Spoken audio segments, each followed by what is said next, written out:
The Arizona Cardinals continue to get tied to one of Jonathan Gannon's former top players. Does it make sense, though, for the Arizona Cardinals, Johnny Venerable, to throw a ton of money at pass rusher Josh Sweat this offseason? Speaking of pass rushers, we're joined by our guy, Fran Duffy, NFL All-City analyst.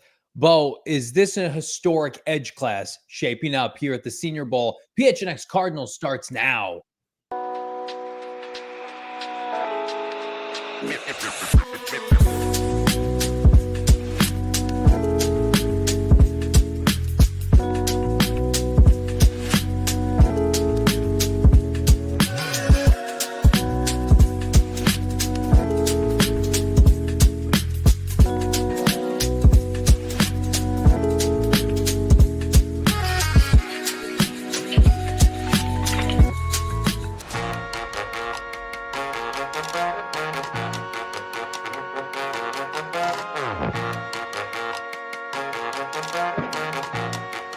Hey, welcome in live from Studio K, presented by our friends at Circle K, the PHNX Cardinals podcast, your premier #1 Arizona Cardinal podcast.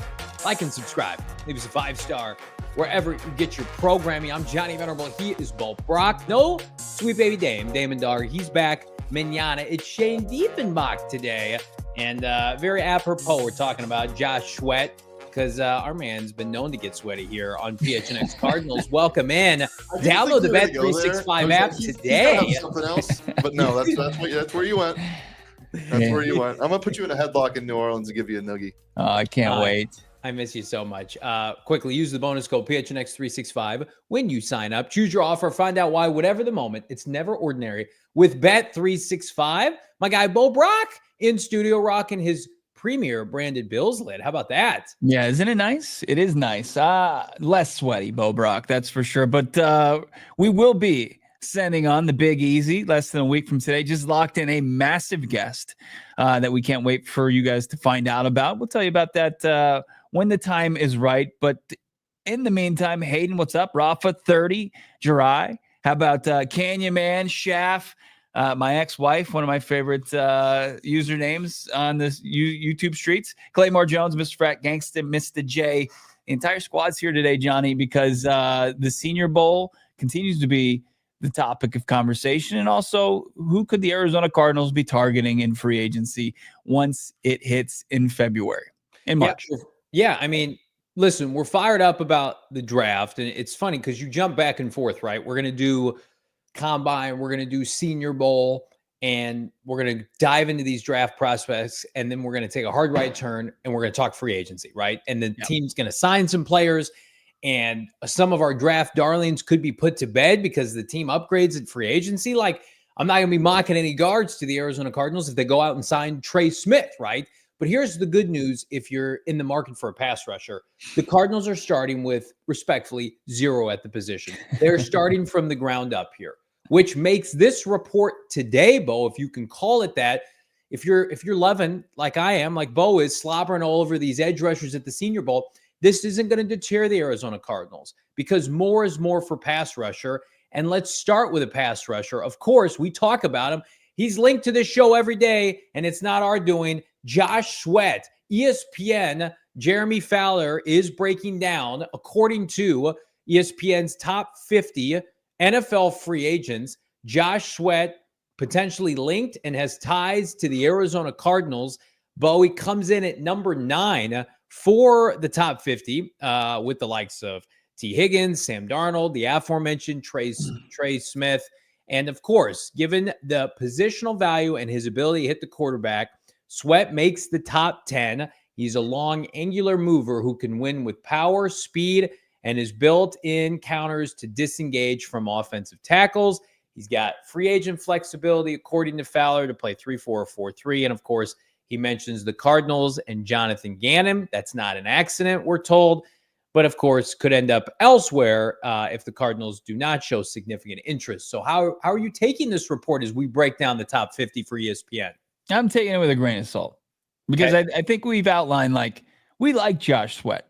You add Josh Sweat to this defense, and it's a better defense tomorrow than it was yesterday, right? So that's good news for the Arizona Cardinals. But what it would take as far as the contract that you would have to pay Josh Sweat as far as years and cap dollars. I think it's because of the lack of a deep free agent class. Josh Sweat is going to be highly sought after, and you're probably going to have to overpay and then some to get him onto your roster. And you look at the productivity, and it's good, right? It's fine. As I said, it raises the floor, and it's probably the best that the Cardinals would have to offer. But we continue to long for more for that position, more from that, from the Cardinals pass rush, their outside linebackers, their edge rush, because it's been so down the last 2 seasons. As you mentioned, it's like you got BJ Ojulari, who hasn't been healthy, and you got Zaven Collins. You combine them into one, and if healthy, a pretty good player combined, but kind of role players, kind of like filling the gap guys, while you still don't have premium player at the premium position in the league when you need it late in games to finish games off defensively. So, Josh Sweat, it's the easiest. You get the Cracker Barrel, you get the activity sheet, and you got the easiest connecting of the dots game ever. And I think that's what they're doing. Is like Josh Sweat played for Jonathan Gannon, and his defense is 21 and 22. They have the cap flexibility. They have the need. It just makes so much sense. But when you look at it, it's like, yeah, it would be good, but is it the answer for the Cardinals? Ultimately, I say they need more.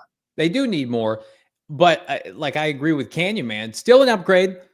I would rather them sign Josh Sweat than do nothing, which is what they did last year. I mean, you and I were befuddled going through free agency last year. We're like, well, clock's ticking. You got to get an edge rusher now. Now's the time. Go do it. We made lists. We broke down player prospects. Didn't happen, right? They misread the market and their own room. They had overconfidence in that room, and Ojulari goes down, and suddenly now you've got Zaven Collins leading the team in sacks. Not ideal, right? You made a great point. I want to pivot off your Cracker Barrel point here for a second, because Cracker Barrel, but it's there are many different ways to get, fed on the road, right? You can go and have a sit-down meal, and you can have a reservation and have a great time, but you can also go and do some drive-through, and it's going to get the job done. But is it going to take care of you in the way where is Josh Sweat going to close out games for the Arizona Cardinals? Probably not, right? We talked about it over the weekend. Where was he? Did he disappear at times during this postseason? He's got 1 TFL. Doesn't have a quarterback hit this postseason, right? Playing on that defense. Everybody should be eating good on that defense. I think a greater concern with Sweat is if he's going to command more double teams and respect that he necessarily doesn't have to have in Philly when you've got, Jordan Davis and Jalen Carter and Nolan Smith, and they just keep circling out guys. My concern is you're paying him money to be a guy who, in all actuality, he's probably not. He's going to get you a sack every now and then. He's going to get you a TFL, but it may not come in the fourth quarter to close out games. It might come in the second quarter on a drive when you're up, right? And he gets a sack, and then he disappears for the rest of the game, right? Now you can put together a nice, healthy stat sheet for the year. Like people are saying, well, Johnny, he had 11 sacks 2 years ago. That would have led the Cardinals. Hell yeah, it would have. But he cannot be your first pitch, right? He can be an off-speed guy, but your first pitch, and you and I are on the same page. And we're going to talk about Myles Garrett later in the show. The closer we get to the offseason, the closer the Cardinals are going to have to eat their vegetables and say, if we're going to hit on a pass rusher, it's going to come in April, not March.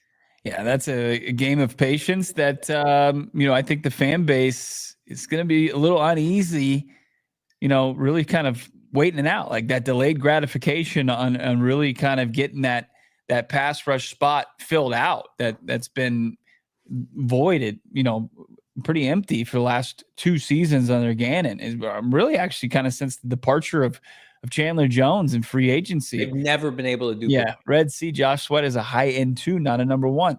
Yeah, I mean, I completely agree. If you look at, Josh Sweat from the game film to the statistics to the measurables to the age, it's all really sound. He's going into his prime. He's going to be in his prime years.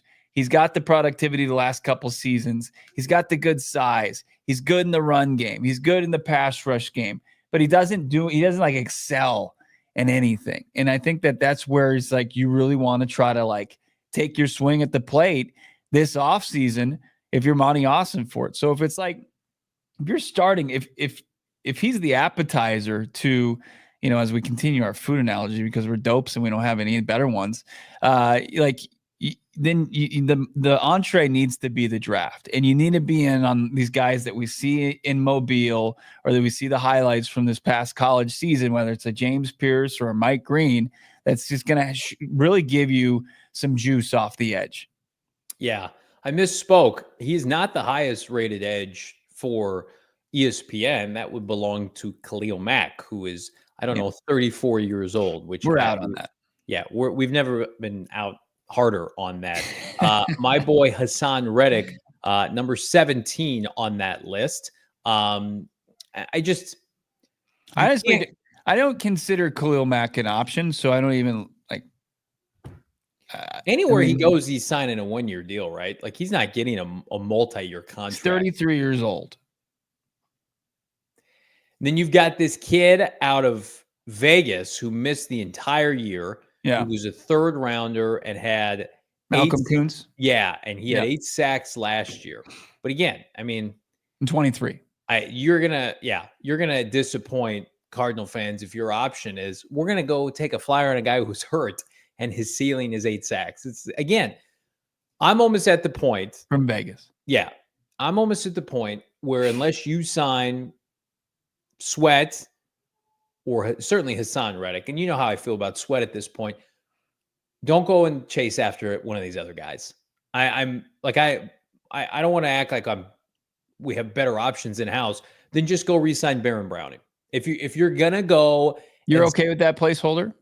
Well, I'm not, but I feel like if you get outbid for Sweat and things fall through with Hassan Reddick, and you want to sniff around the kid you just mentioned out of Vegas or one of these other guys, these rotational guys, and pay them big money, just go re-sign Baron Browning. It's not my first choice, but at least he's got continuity, and you know that maybe with a full season, like you can sell Cardinal fans on full season of Baron Browning, training camp. We like what we saw. We're going to bring him in, and he's going to play a role for us. Like you can sell people on that.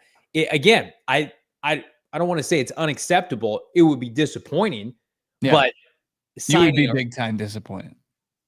I would be. Yeah, I think you're down point. Yeah, I mean, would be like if that was the plan. If the pass rush rotation looked like they re-signed Baron Browning for a modest deal, and then they're like, okay, we're gonna go Baron Browning, Zaven Collins, BJ Ojulari, and maybe another fill-in guy, and then like you're gonna have to ride it out to the draft. Like you would be. I think if they re-sign Baron Browning, that's what they're doing. Like I was under the impression early on, like Baron Browning plus another free agent. But the more we see from this draft class, how do they not take an edge rusher in the first round or in the second round? How do they sit? There is no way, like the wide receiver position last year, that they sit out this edge class. But are they talking themselves into that right now? Are they saying, you know what, the kid from A&M or the kid from Marshall or one of the Ohio State pass rushers, and we'll bookend it with a D tackle. We'll take care of that in April.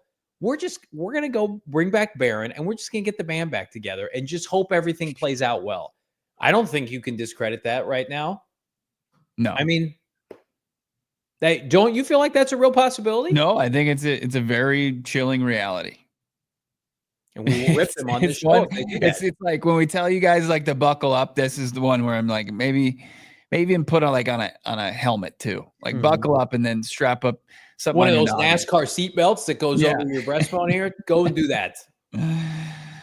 I mean, make sure you strap yourself in like you're about to be just shot off into space. Like that's the type of ride we're going on to. But if Baron Browning comes with a side of Milton and Trey Smith, then we're eating good still, right? We're still having a good time. But if Baron Browning comes with, let me get out here, one of these free agent scrubs. You're talking all sides. Right. I need a main course. It's like me at St. Elmo's, all sides. Let's say we do a little Tevin Jenkins with Baron Browning. Tevin Jenkins, who only 27, quit on the Bears last year, by the way. Bill Jett said his ass out of town. Tevin Jenkins, maybe, I don't even know, a D tackle. Maybe they sit that out. Like, then we're sitting here and bring back like a Roy Lopez or one of the guys that's been here. Yeah. If the theme of free agency is run it back, People are gonna run away from their season tickets. I'll tell you that. The Cardinals don't have one single free agent on the top 50. Now they re-signed Buda and James. Kudos to them, and they'd be on this list. Yeah, but they don't have one top 50 free agent, and they've got Browning's on like the PFF one, right? I mean, Who? it's Baron Browning's a top 50 according to PFF. Yeah, but like what Fowler and who did he collaborate with? Matt Bowen today. Yeah, Mike Bowen. Yeah, whatever. Sure, guys. We want to see some of these top 20 rankings are subjective. We want to see some of these top 25 free agents sign with the Cardinals. Can I just say that? I think you need to land. I think you need to land one. I know that's like it's superficial, but it's not. But like before, weren't we talking about maybe two, like a fringe top 25? Yeah, we're already talking ourselves out of. Hey guys, just do one. Just give us one. No. Well, here's the problem. In 2 free agency periods, they have not signed one. What's a marquee free agent like Christian Wilkins from last year? And they have not signed an A-tier free agent in 2 off seasons. They signed, respectfully, some season Ds last year, right? Yep. As the week progressed. And they didn't give out any big money, and they didn't go past 3 years with anybody. Most were 1 to 2 year deals. And then Wilson Sr. got a 3-year deal. DJ Dallas, good help. What are they doing there? They have not been able to court an A-tier free agent. And say what you want about the former GM, whose name shall not be spoken. I mean, I watched him operate in free agency at his heyday, and they could get A-tier free agents to come here and play. I mean, Mike Iupati, 2nd year, boom, man. Pro Bowler. The big guy that looked like the Incredible Hulk that played tackle. Jared Valdir, 2nd day of free agency, boom, right? They courted Antonio Cromartie, 1-year deal. Guy made a Pro Bowl, boom. Keim in his heyday could do that. And money talks. The Cardinals, free agency, they get JJ Watt, right? There's a couple big, teams that are willing to spend some money, and they probably paid the premium for that. But JJ came in here, and you can't say that wasn't a success. Like, they make the playoffs 1 year, and then JJ Watt's the best player on their defense the following season, even in a down season. I love these 2 comments back to back. Keim also overspent on so many players, but then if Monty doesn't spend it, he should be fired. There's a gray area, guys, where we want to operate. We're like, every offseason, we don't want to be doing this, but it's clear they have not had a winning record in 2 seasons, right? And the problem this year was not coaching. It was talent and quarterback play toward the end of the year. Right. So you can remedy one of those things now.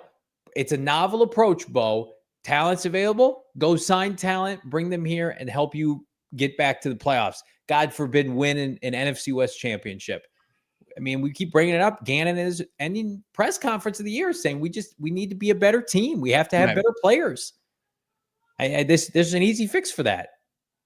Yeah. And I'm not saying buy a new team. No, I think if you were, especially when you look at free agency, and you can really kind of, I understand that it's a bit naive to think that you can really kind of fill multiple holes in free agency. You can throw a little flex tape on them, but to like expect that you get you can fill every hole in free agency, it's fool's gold often. Yeah. But if they were to identify, and they were like, okay, we've identified Trey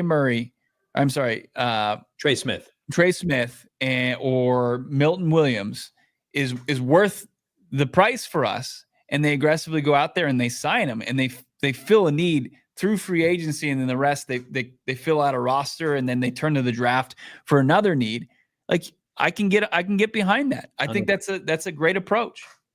Well, what did we talk about when we were doing our ideal offseason last week, or whenever that was, dream offseason? We can understand that pass rusher off the edge is easily the biggest need on the team. But that does not mean that you can only take free agency at face value and react to what it's giving you, right? And what it's giving you is one of the best guards in the NFL is set to become available. He's about to play in his 4th Super Bowl or 3rd Super Bowl, whatever it is. And 2, we feel like, Bo, really gifted defensive linemen that have an opportunity to penetrate from the interior, that are in their prime. and then some pass rushers that are interesting, but not on that level, right? And you can say to yourself, okay, we're in a position to sign one of these big names and we'll supplement elsewhere. Not all free agency periods, as you know, are created equal. Right. Jonathan Grenard would be top 5 free agent this offseason, given the position. I know we keep bringing that up and people are probably sick of it. It underscores the mismanagement of that room. And sometimes to solve a problem, you just got to throw money at it. Not right? necessarily. Like, look, the mismanagement. You can get me into that. I mean, there's also bad luck involved with the Ojulari injury, and I know that you know, in hindsight, you probably should have been more aggressive, just given like the roster being where it ended up at the end of the season. But that's obviously with hindsight being 2020. Well, I think you could make an argument though. And I love him as a person, and so do they. Like, they paid Zaven Collins to be a number 2, or certainly to be a second option to start. And is Zaven Collins a starting pass rusher in the NFL? Or is he a rotational guy? Like, is he best served to fill a Gardeck role where he's behind 2 A's? Yeah.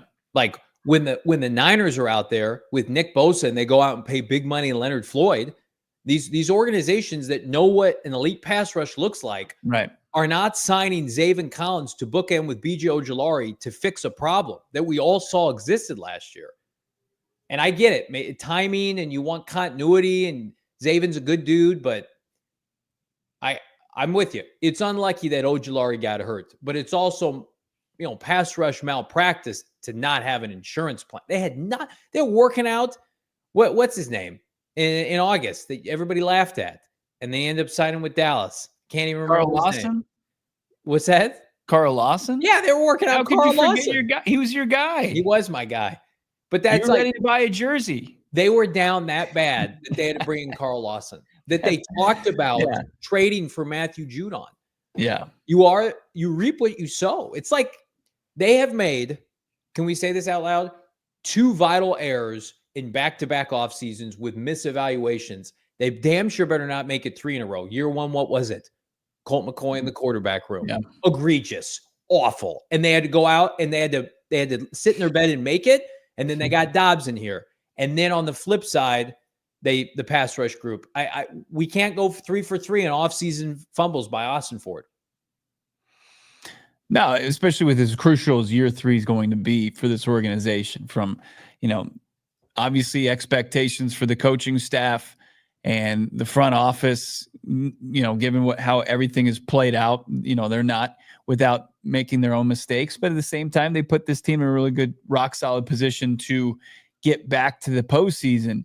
If they fall short, usually in year 3, people in power positions start asking questions of what went wrong, and heads roll. We've got an update as far as the Arizona Cardinals and a key coach coming up here on the show. Plus, we're going to get into it with our guy, Fran Duffy from Mobile, the latest from day 2 of the Senior Bowl. Johnny's crush, his draft crush, having a big day and then some. So we're going to get into all that here on PHNX Cardinals. I'll tell you who else I got a crush on, and I'm not afraid to admit it. Bet365. I'm crushing on them every day on the app right now with the bonus code PHNX365. Bet365, yeah. I'm ready to take Bet365 out, 365 out for a nice seafood dinner. I love that. I love that scene. NBA, NFL, NHL, Major League Baseball. You know what's great about the Suns coming back from the dead? Now I can gamble on them again. It's like, welcome back, Suns, to... You know who's here tonight, though? Who's that? My sweet boy, Julius Randle. Oh, that's throwback to Shane's and I's PHNX Bets days, where it felt like Julius Randle was a state. You might as well have been a third co-host on the show. I mean, 80%. Well, what do you always say, Johnny? What were you? What was your clip? You always say? I was 60% that first year, 65%, which is the same as a professional gambler. I don't know what's happened to me since then. I've had many other things to worry about. Are we going points, assists, rebounds for Julius Randle tonight for old time's sake? Yeah, okay. Have to. Basketball, NBA tip-off Tuesday it's fantastic. It was yesterday, but you can take advantage regardless with early payouts with Bet365. Like I love the early payouts where like The game's not even over. Oh, look at my phone. Oh, my balance is high. Love that. Wasn't this weekend, though, because it wasn't good for your boy. But it's always good with Bet365. Download the app today. Again, new customers get $150 in bonus bets when you bet $5, win or lose. Just deposit a 10 spot. Place a bet for $5, get $150 in bonus bets. You got to be 21 years and older, physically located in AZ. If you or someone you know has a gambling problem, wants help, call 1-800-NEXT-STEP. Text NEXT STEP to 53342. Or visit problemgambling.az.gov, Bo, for more info. Yeah, Bet365, always kind to all of our friends. So is Carol Roy's team when you're trying to sell your house. Of course, give them a call right now, 480-776-5231. Carol Royce, her website, of course, carolroyce.com. Don't miss out on that, carolroyceteam.com. I apologize. Carol Royce Real Estate Team is family-owned and run, locally operated for the last 3 generations, serving the Valley of the Sun, selling over 12,000 homes. And here's the thing about Carol Royce. You can rest easy knowing that you're not just making the right choice, you're making the guaranteed one. She will sell your home for 100% of the market value, or Carol will pay you the difference.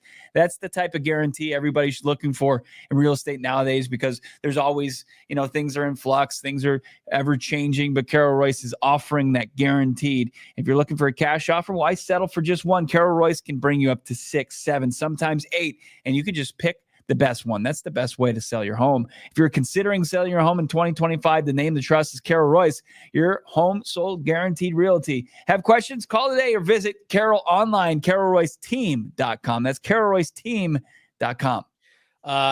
Bo, you mentioned it. Klayton Adams, the offensive line coach for the Arizona Cardinals, is he poised to join Brian Schotty Schottenheimer with the Dallas Cowboys as their new offensive coordinator? I wouldn't recommend it, Klayton, but Bo, what do you have for us? Yeah, the latest from Klayton Adams is what we saw from Connor Orr of the MMQB.com. Sources tell the MMQB that the Cowboys interviewed the Cardinals offensive line coach Klayton Adams as offensive coordinator yesterday. Adams is considered a top candidate for the job and key architect of Arizona's top 10 running game this year. He was also on Orr's list from last year. And then you've got our friends over at DLLS who are certainly dialed in, saying kind of at the Senior Bowl right now in Mobile, Stephen Jones is saying that they're close to hiring an offensive coordinator. So can you kind of put 2 and 2 together? Could Klayton Adams be moving on for a nice little promotion for himself as an OC, even though he wouldn't be the primary play caller, but he would get the title for, one of the bigger brand names in sports. They also interviewed, for what it's worth, Atlanta tight end coach Kevin Koger. So that's completed as well. So again, it will be a bummer if they lose Klayton Adams. Somebody needs to tell Klayton Adams, how long is Brian Schottenheimer going to be employed there? How long is Brian Schottenheimer going to have that job? Is that a good? But is that a good thing for him? Could he be in interim? A position to be? Yeah, interim. I don't know if it's an upgrade to be the OC when you don't call plays, and they're going to hire I'm sure a passing game coordinator. I don't know. But again, I mean, he's the one position coach where we're like, just don't lose Klayton Adams. And then Dallas and their huge fraud owner stealing them. Here's what we're going to have to lean on as we cope with this, if this does happen. First of all, you shouldn't be allowed to take coaches from a team with a losing record. That's my opinion. Klayton Adams, to me, Paris Johnson Jr. is solidified. Yelda Frohold's solidified. Isaiah Adams went through his rookie year. You're going to sign 1, maybe 2 free agent veterans, right? What if Kelvin Beachum comes back? Where this hurts is the development. If you draft a player and your new offensive line coach stinks or is average, is it going to put a ceiling on the young talent that you bring in? I hope not. And here's what I'll say. Jonathan Gannon is a tremendous judge of talent as it relates to his coaching staff. It's the reason why we feel like Nick Rallis is a head coach in waiting. Petstein's already gotten an interview. His quarterback coach has already gotten an interview. The guy can put together a staff. And he's shown you. They fired their defensive line coach yesterday, right? Yeah. And nobody saw that coming. It's Gannon's didn't do a good enough job. Indirectly, it's didn't get enough out of that group. So they can pivot off of guys. I know people think he's loyal to a fault with Drew, but I do feel hopefully If they don't have somebody in-house, maybe you go and you take somebody from Cleveland, where Klayton Adams had ties and Drew Petzing had ties. Like, get somebody else in the building that can just kind of pick up that baton. But, I mean, it does seem grossly unfair. Like, the Lions are having their coaching staff gutted, but they've had a streamlined success for 3 years. We're over here slumming at 8-9, losing our best position coach. That's a tough scene. It's a crazy take that you just kind of tried to sneak in there, that you shouldn't be able to take coaches from a losing team in the NFL. Like, for lateral moves? I don't think you should be able to take a coach, respectfully, that could get a promotion. It doesn't dress it up. Make the take. Can I just say something? Klayton, Yeah. you've done a tremendous job. The job is not done here yet. You guys finished 2-5 in the second half. Let's not start, tapping into the crazy here. You cannot get a better job because you were on a losing team. Do better. Why couldn't score more points, guys?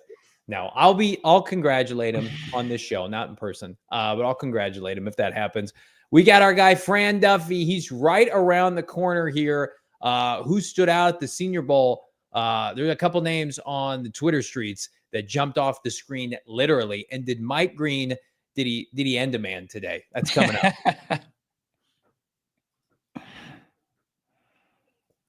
But first, I'm looking to end my love affair with old hat companies and rekindle with our friends at Branded Bills right now.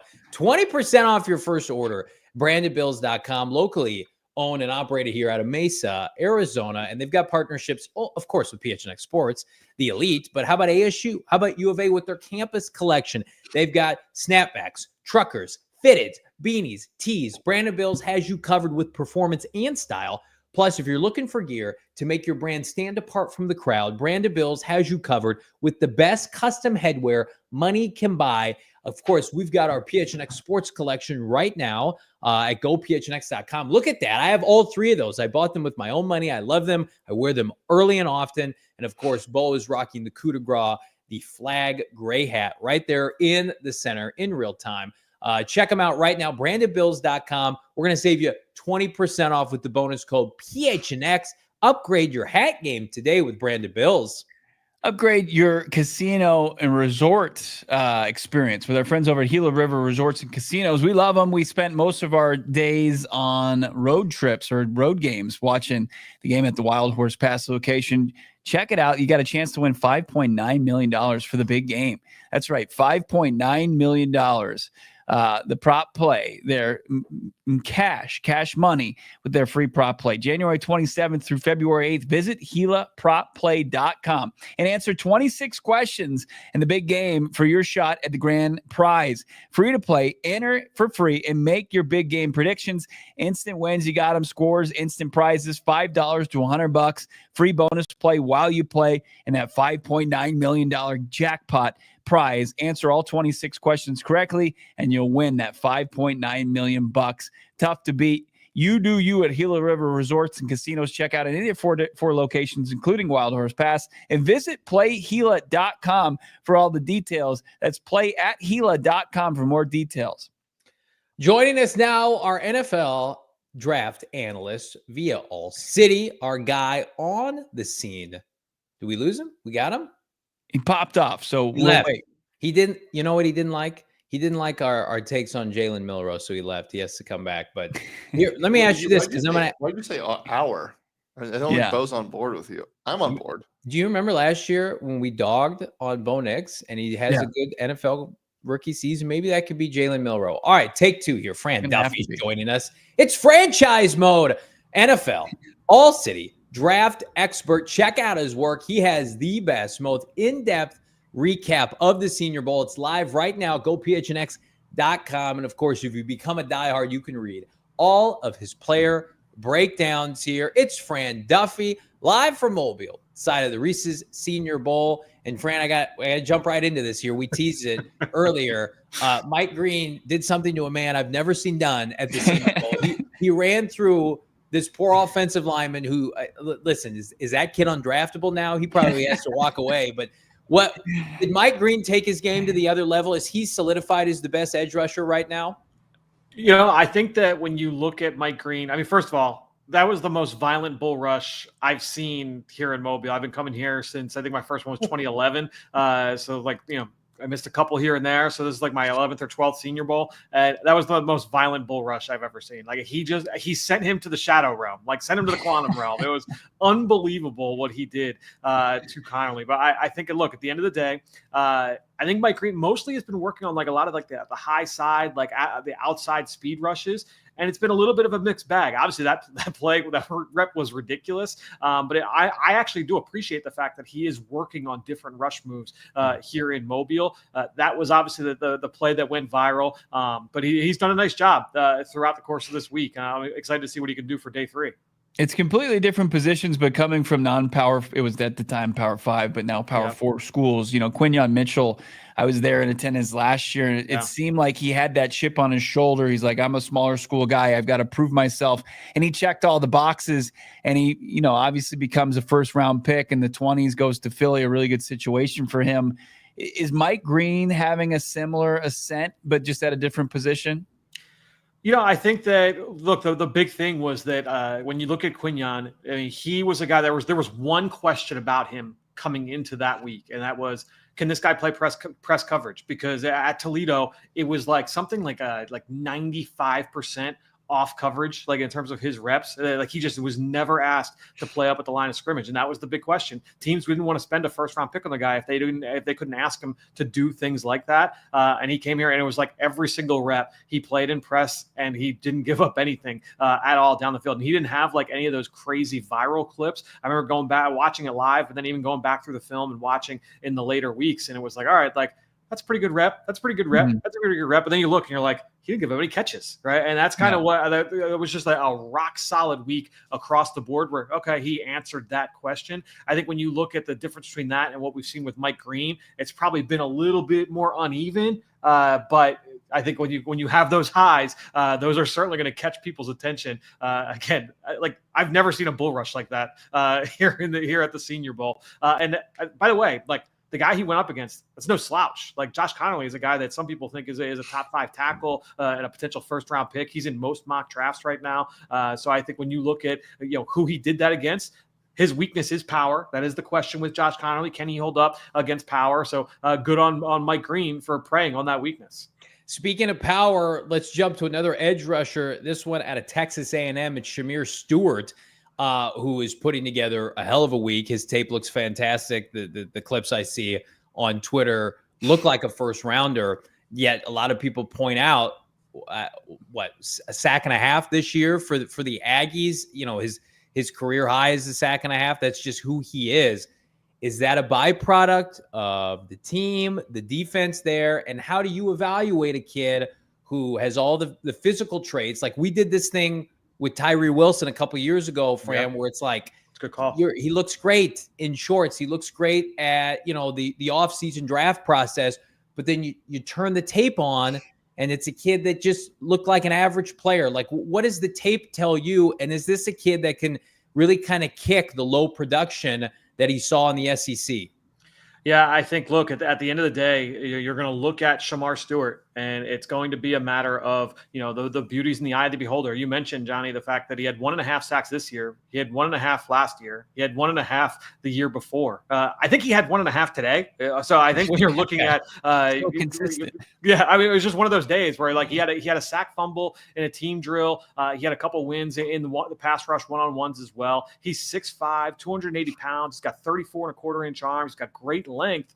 But it's not just like sack production, because I can live with that if it was like the sack production wasn't there. But even when you look at the pass rush win rates, if you look at what he did on third down, because I'll track all of those numbers. He had a win rate according to PFF 10.8%. That's an extremely low number on third down. Usually when it's like, all right, it's a passing down, can you pin your ears back and go? That number was just 11.5%. Also an extremely low number when you compare that to other pass rushers drafted in the last decade, which I always take those numbers and kind of to contextualize those and just to give you that kind of that kind of look. But I mentioned in my piece that went up this morning on allphnx.com of Walter Nolan, and I said, you look at that production score and how often he was around the football, and Nolan's number was sky high. Like he was up there above the 90th percentile. And when you look at the defensive tackles that he was grouped with, it was like Pro Bowler, Pro Bowler, Pro Bowler. It was like an 8-for-8 hit rate in the last decade of guys that had that level of production. And when you pair that with the traits, that's why I get so excited by Walter Nolan, because you're just checking so many boxes.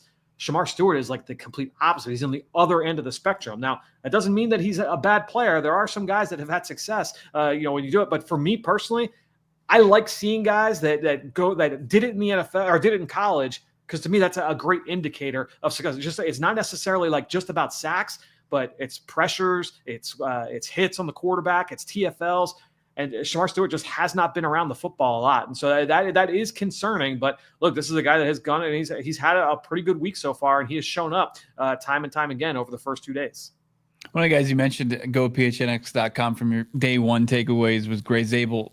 We'll get into him, like a legit, as you're saying, probably first round pick at this point in the draft process. And then Jonah Sevenea from Arizona. But real quick on Willie Lampkin, 5'10", 270 guard out of North Carolina. Like, is this just a good Senior Bowl story, or is this guy that's going to play at the next level?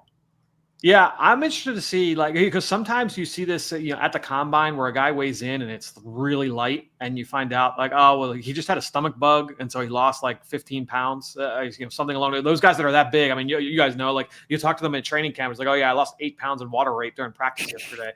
So there is a pretty big difference between a center coming in at 275 and 290. You say like, all right, 290, that's pretty light for a center. You're still talking, 7 or 8 guys that have been drafted at that weight in the last 10 years. But 270 is very light. So I'll be interested to see if he gets a combine invite. What is he weighing at out in Indianapolis? How much bigger is he going to get? I will say, like, just being able to see him up close in person, like, I don't think he's got a lot more like room to add a lot of weight. He feels like he is maxed out, and so.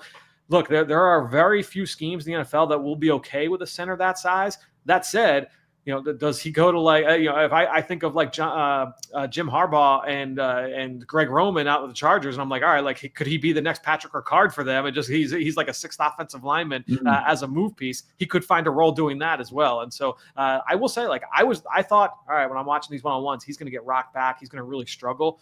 He's had some issues here and there, but he's done a really nice job through my first 2 games, through the first 2 days of practice. And so for me, I look at Lampkin.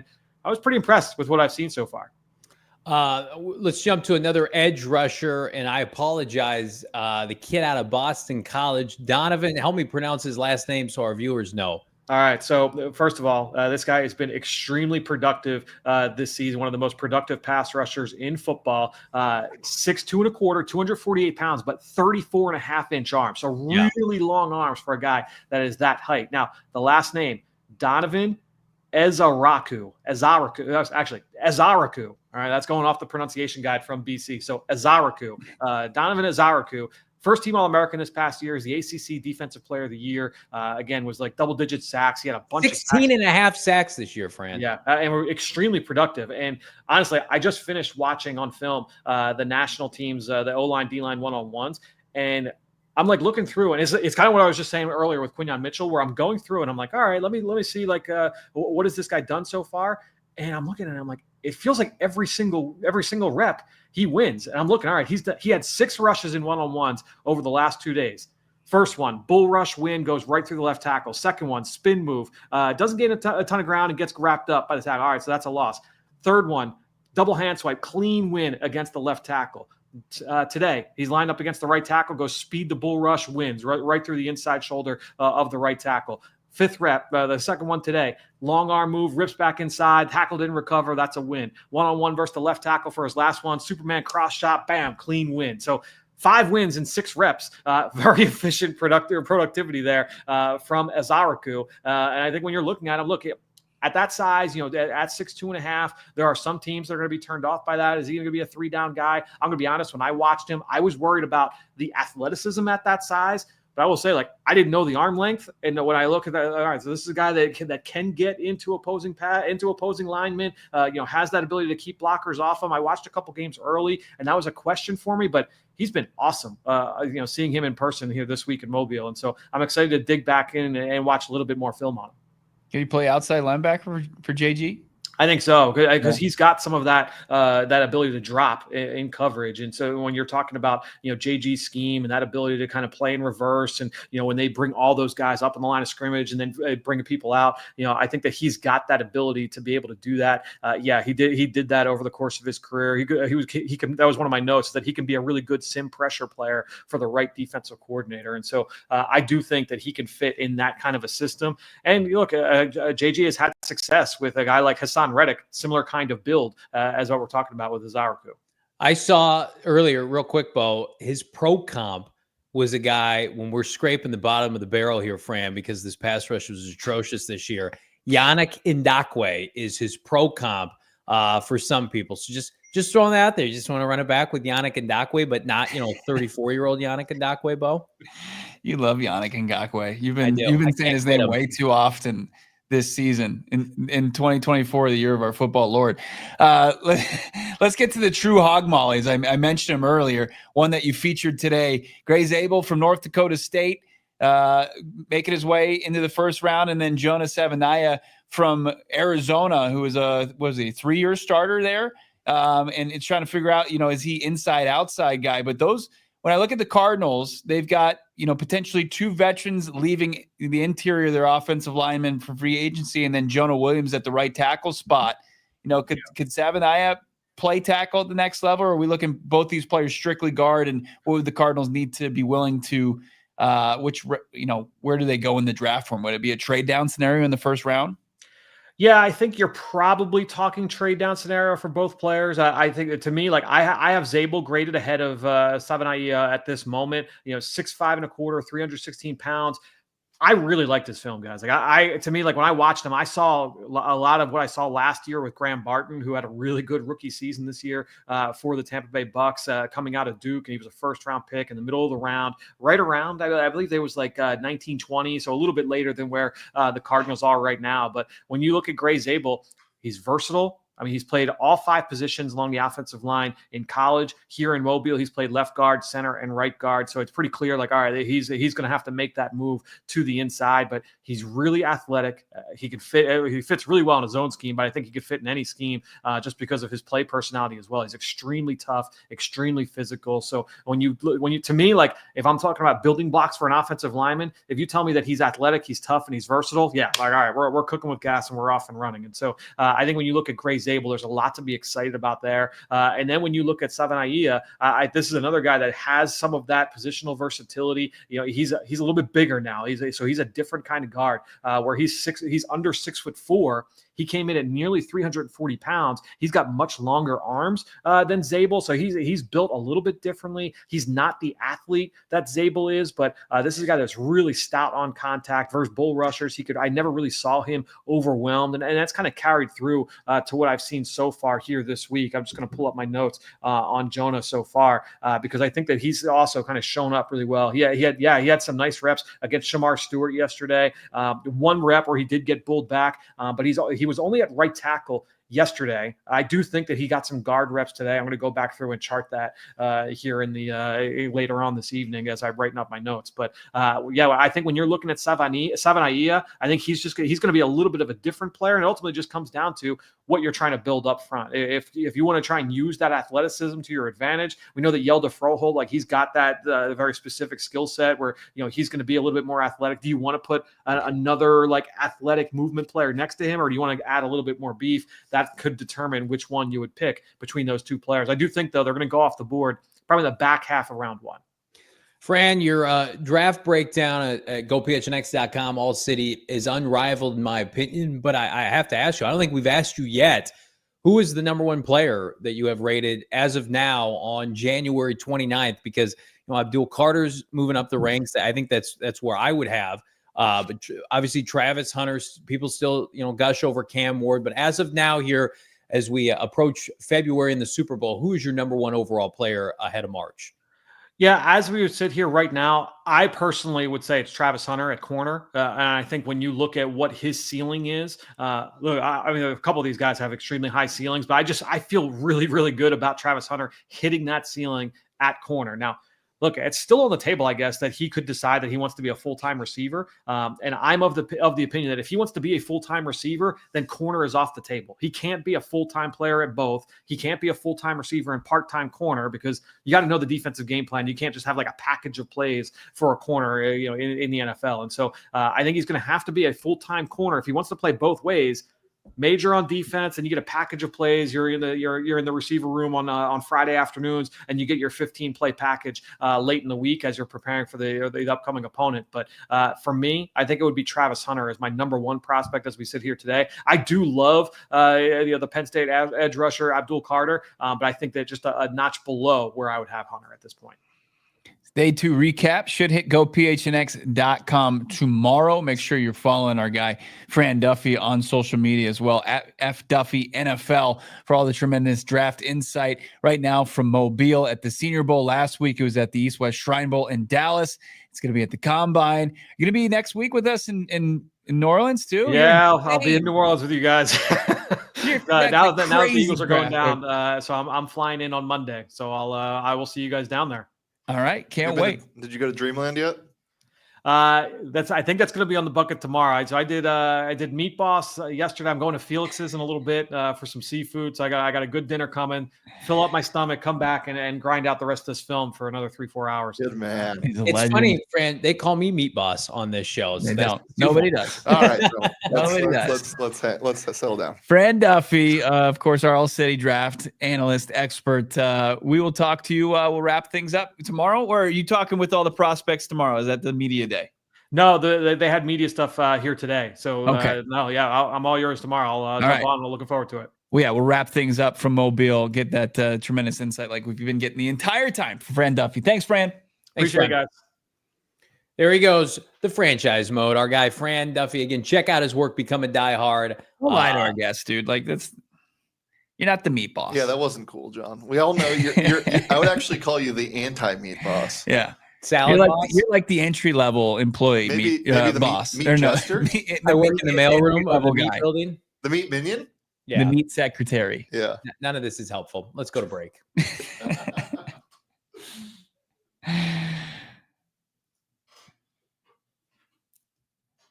One thing you can consume, and you can be the boss of, Pure Edibles.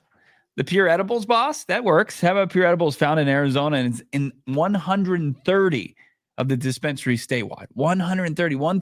It's insane. So you can find them basically on every corner here. Pure Gummies, not covered in sugar like all their competitors. No, they're not going to be bad for you. The Pure is full-fledged candy company offering gummies, kicks. They're just like Starburst. Also, you got the soft candies like caramel and hard candies. Pure Effects are clearly listed on the 10, so you know exactly what to expect from the effects. Pure offers gummies for sleep support as well as candies, uplifting effects derived from unique cannabinoids such as CBN, CBG, CBD, marijuana derived from THC.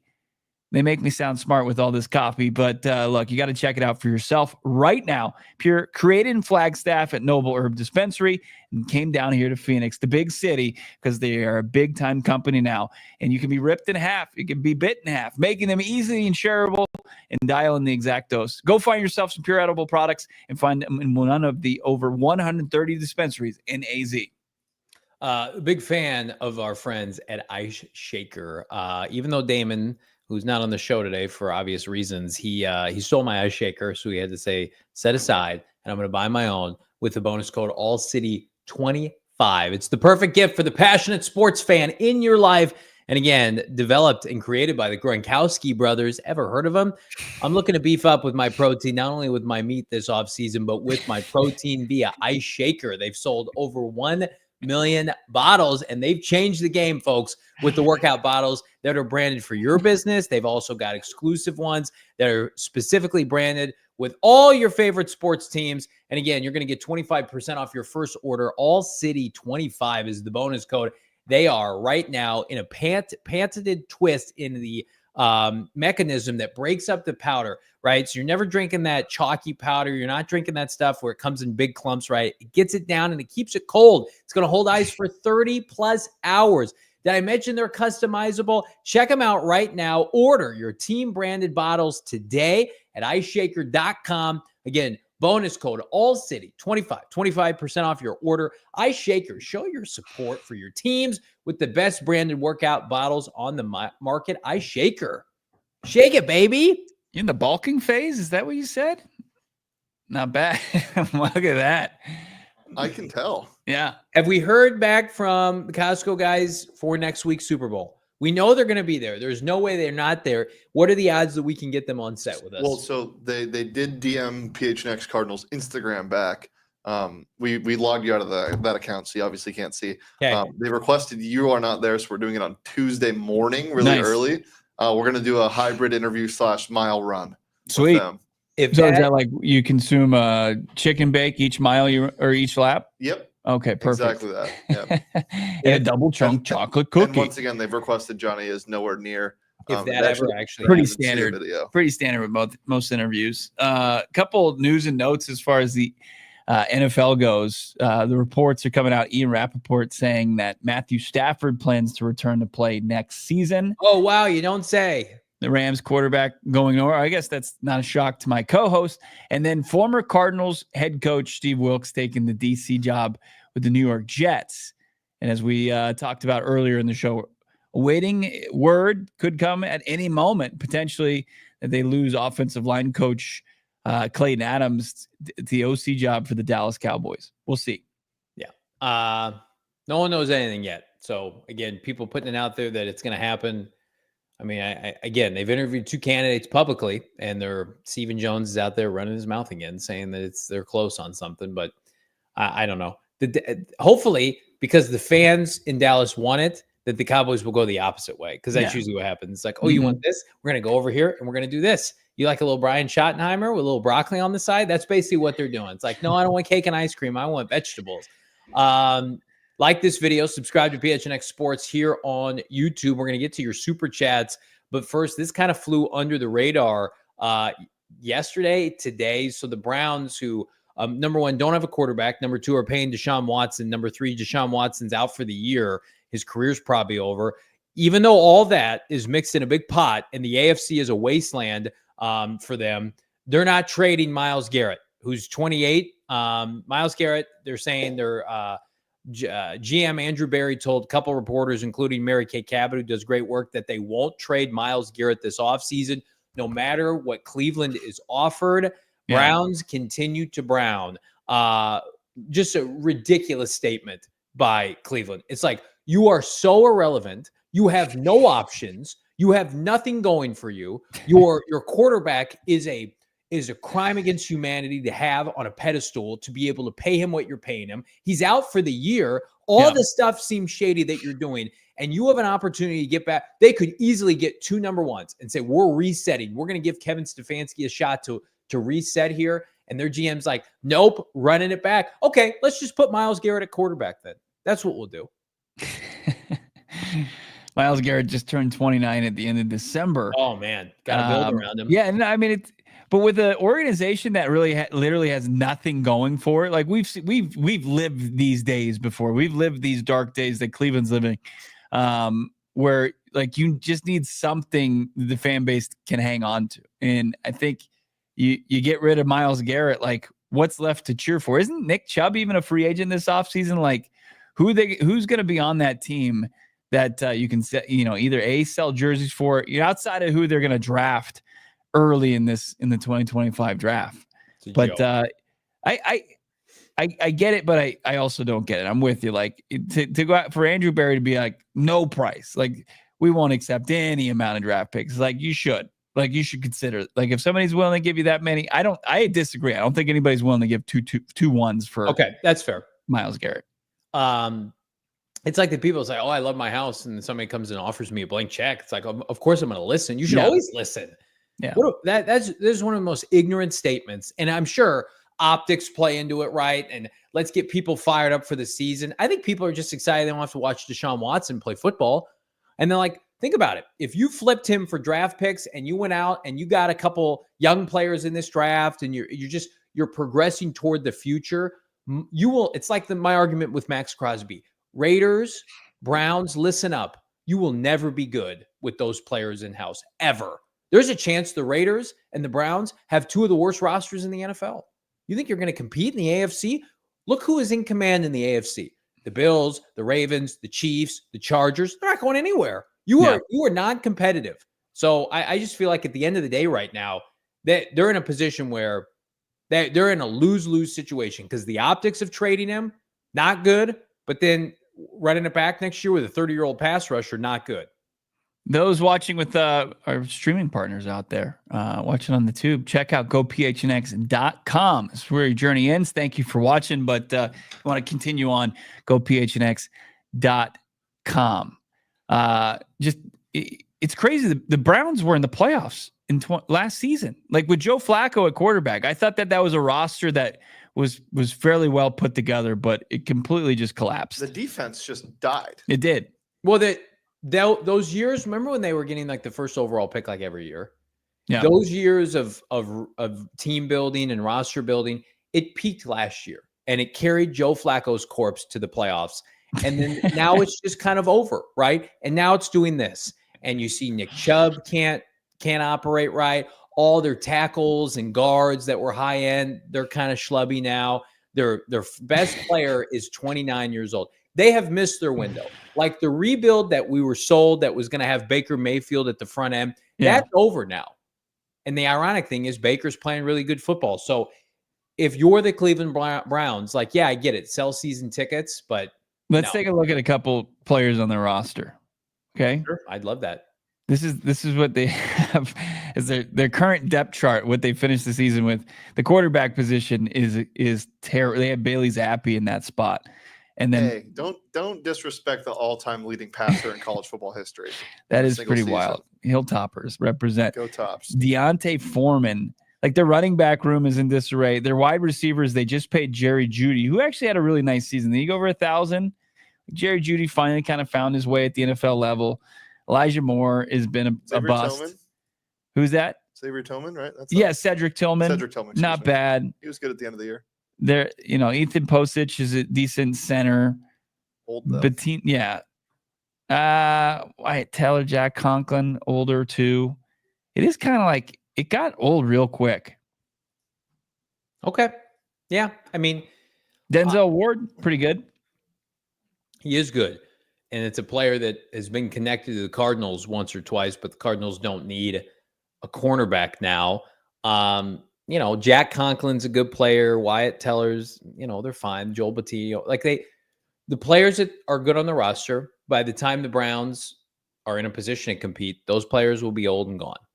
So you just have to have a little awareness here. But Stefanski's coaching for his job. Like I'm going to tell you right now, don't count them out for Sam Darnold if he's made available. Right? Could they go out and spend money on Sam Darnold? I don't know how much money they have. But like that roster can't, like, if you're Shedeur Sanders or Cam Ward and you insert them on that roster, that's a 4-win team. And then you're going to project them to what? Double that the following year? And guess what? Myles Garrett's 32 years old. Then. Maybe when reality sets in the 2025 season before the trade deadline, Andrew Berry kind of goes back on what he said and trades Myles Garrett. I mean, if he's playing possum here, great. Congratulations. That's just a really dumb thing to say. Like Ossenfort would never say that about any player right on the roster, no matter who they are. You say, here's what you say. I'm going to give him a little PR 101 here on PHNX Cardinals. Andrew Berry, are you trading Myles Garrett? Our intent is not to trade Myles Garrett. End of sentence. But the intent can change. Not there's no price that we would accept. I'm sure some Browns fans are like, "What are you talking about? Are you a moron?" Like if somebody offers you 3 ones and you decline for a 30-year-old pass rusher, they're just not a high-level operation. They don't know how to communicate. Clearly, they're trotting out Deshaun Watson. I mean that we thought they were getting their act together, and I like Stefanski a lot. Yeah. The Cardinals.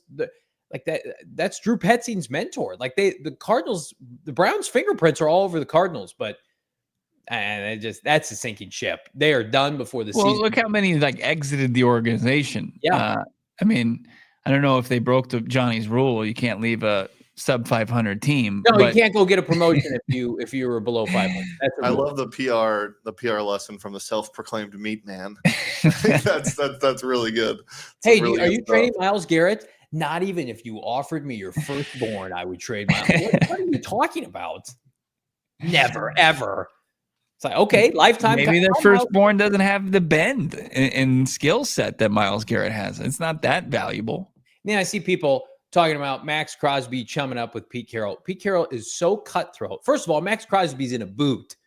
If Pete Carroll could ship out Max Crosby for some draft capital that helped him rebuild and win, he's going to do it. Come on, guys.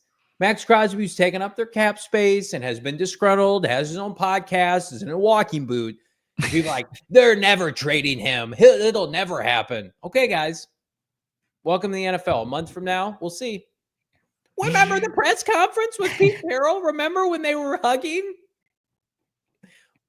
These franchises, they're like, we're not letting go of franchise icons. We would rather be 4-13 than to watch Myles Garrett play for anybody else. Great. Congrats. Play yourself.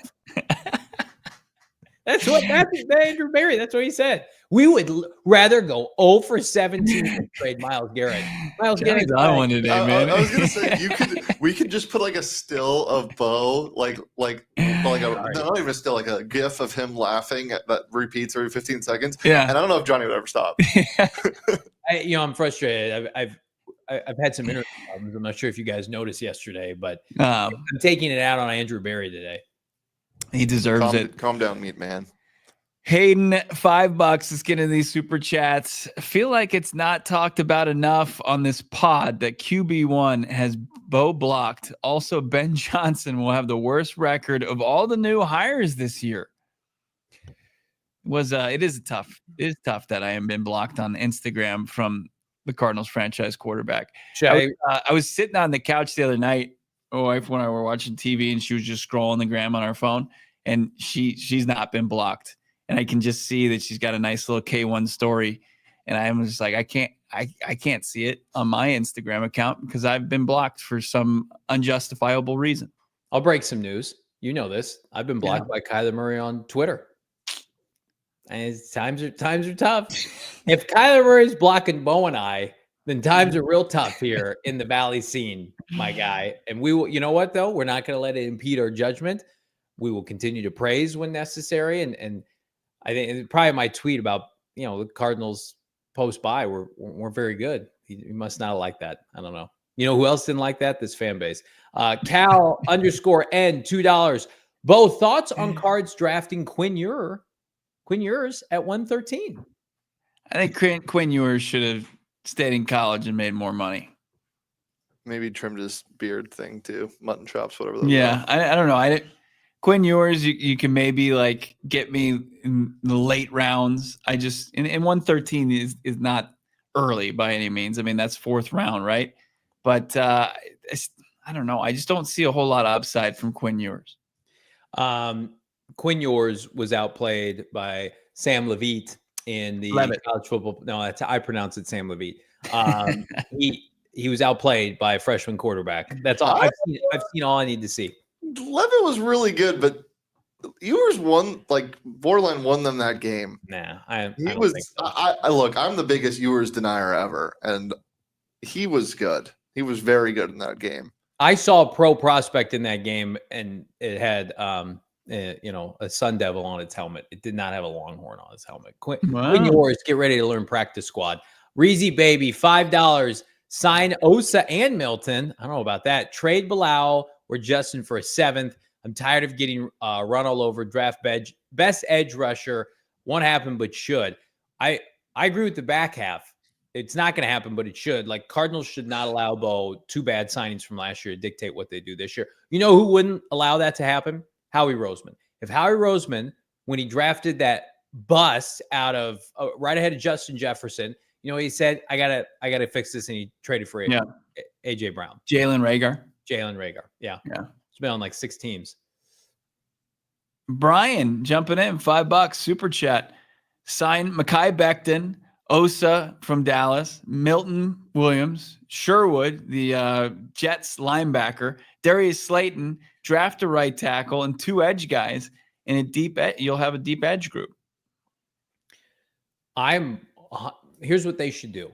They should let Nick Rollis and Jonathan Gannon just like a buffet style get like 3 to 4 guys that they love this offseason because that unit has just been so it's had a disservice done for 2 years. That needs to change. Like Drew Petzing, what's the biggest complaint of Drew Petzing? He just doesn't. Fans don't feel like he maximizes what he has, right?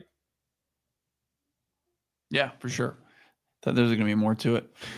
I mean, by the way, he's been talking all day. I just never know. He was going to bury poor Drew Petzing, throwing some dirt on him at that point. But so the cat's out of the bag. It's tough times for this podcast, but we move on, trying to create great content for all you fine people out there. Make sure you subscribe to PHNX Sports, PHNX Cardinals, wherever you find your podcasts. Leave a 5-star rating or review. It goes a long way for sure. And make sure you're following across all your socials. It's Fran. We got another day out of Fran tomorrow.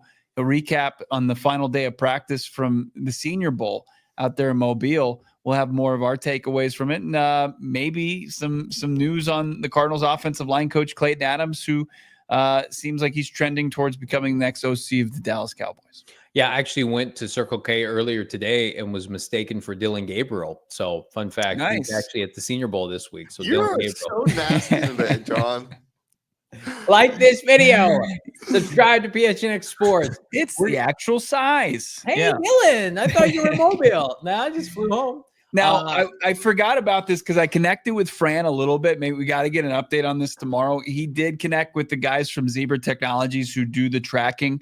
He got some insight as far as the 74-mile-per-hour pass that Dillon Gabriel threw yesterday. I'm sure he got some insight on how it's debunked, and he doesn't have the strongest arm in the history of pro football. He's juiced up. I don't know. Either A, he shredded every ligament in his shoulder by throwing that pass 74 miles per hour, or B, their technology was just glitching a bit. Or see the wind in Mobile and gets up there. Yeah, you got it behind him, huh? Did he pay Josh Allen to come and throw? Did he have Josh Allen behind him and throw the ball at the same time? It's like that scene from The Office where Michael Scott's running down the street and the car drives by. It's like, look, I ran 20 miles an hour. Reezy Baby, $2. Johnny hating my takes, looking for more X blocks, Twitter blocks. Yeah. No, wait, Reezy, I don't block you. I only block people that are hurtful. I've never blocked anybody. You've never blocked anybody? I've muted a few accounts. Yeah. You want to call some of them out right now? No, I don't care. We don't want to do that. Out of sight, out of mind, baby. That's right. Pour one out. Yeah, K1 blocking this fine podcast. You don't deserve that, Johnny. Here's the thing, though. I'm pretty numb to it at this point because you know what? It's probably for the best because at the end of the day, it allows me to just be laser focused on this offseason that could include this team drafting Quinn Ewers. So it's or Jackson Dart or Jalen. All right, let's get out of here. Like this video, subscribe to PHNX Sports. Senior Bowl coverage wraps tomorrow. Plus, we continue en route to the Super Bowl. NOLA, the fellas are headed out Sunday. I'm headed out Tuesday night. Man, oh man, wait till you see this guest list. In the meantime, for Shane Deef, Bo, I'm Johnny. Subscribe. We'll see you manana. We all silly like the mayor.